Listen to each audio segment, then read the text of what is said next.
Hello again, everybody. This is Tom from everystepcalculus.com, everystepphysics.com. I'm going to do a line integral. This is right off of patrick.jmt site as his example. I'm going to show you how it works. I think mine is better. I think my explanation is better, but when I get into programming, I have to know every single little next line to make it step by step, and I can't just jump around, and I have to tell the program exactly what to do.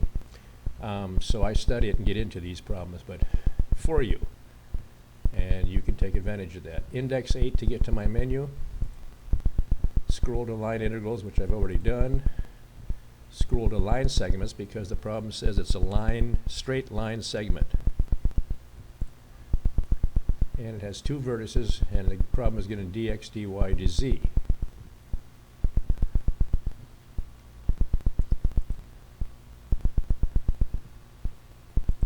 We're going to enter our first vertex.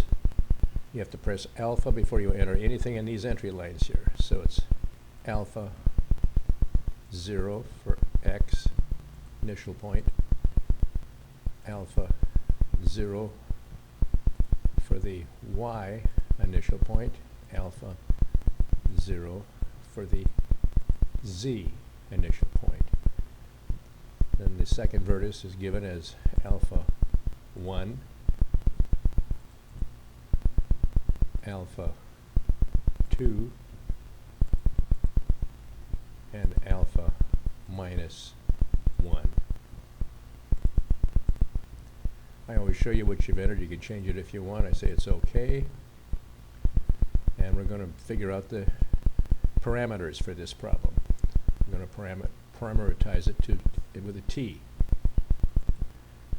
And you do that by taking the far point, subtracting the initial point, and then multiplying it times t for x and y and z.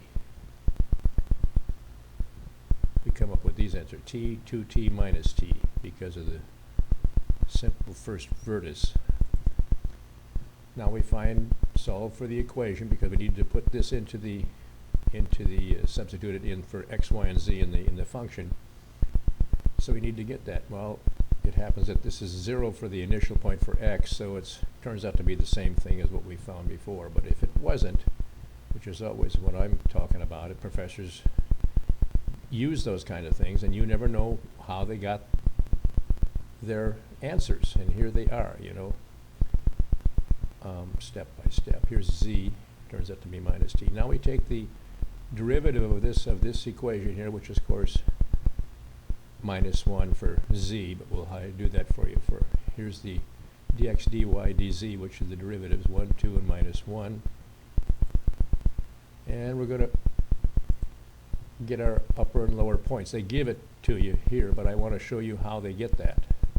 Here's the initial point and the far point, second vertex.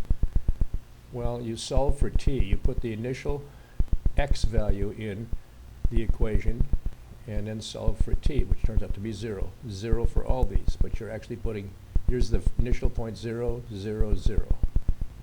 Initial points. We do for the far point, we put here's the far point 1, 2, and minus 1. We put those in and then solve for t on each one of these. Turns out to be 0, 0, but then here's turns out to be 1. So now we get a equals, from the limit is 0, and here's the far point is 1. We enter our function that they gave us. So we're going to enter the function right before the dx that they gave us, alpha 2 times x plus, what is it, y times z. We're going to enter the function before the dy that they gave us, alpha x times z. I go slow because the simulator here will screw up if you go fast, so I have to do it slow. And then third before the dz is alpha y times x. And here I show you what we're talking about. Looks pretty good to me. And we'll add the parameters. We enter those into the function. Here's the function, and we add all these in between the quotes. Here's the quotes here. You're going to put parentheses in your problem for the test or homework. I have quotes here. Here's 2t. You put parentheses for that when you substitute it put the parameter into the original function. It's throughout the problem. We compute that. Turns out to be this. Now we're going to multiply the dx, dy, dz derivatives times the original function computations. Turns out to be this here. We're going to combine them to get this 2t minus 6t squared dt. We're going to integrate that, which turns out to be this, over 1 and 0. And at t equals 1, come up with minus 1. T equals 0 comes up with 0. And upper minus lower, the problem answer is minus 1. Isn't that pathetic? Now the line integral, invariably it does this. These doesn't happen in real life. This is just like Sudoku. It's just putting numbers in, mindless calculations from professors that have nothing more better to do, I guess.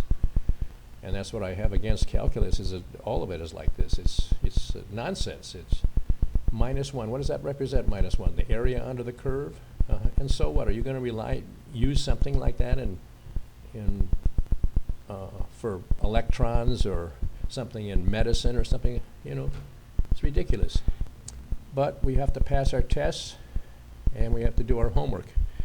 If calculus was an elective, nobody would take it. So we have to deal with it. So you can go to my site, buy my programs.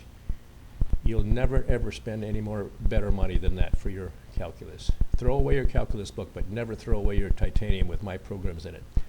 Hey, have a good one.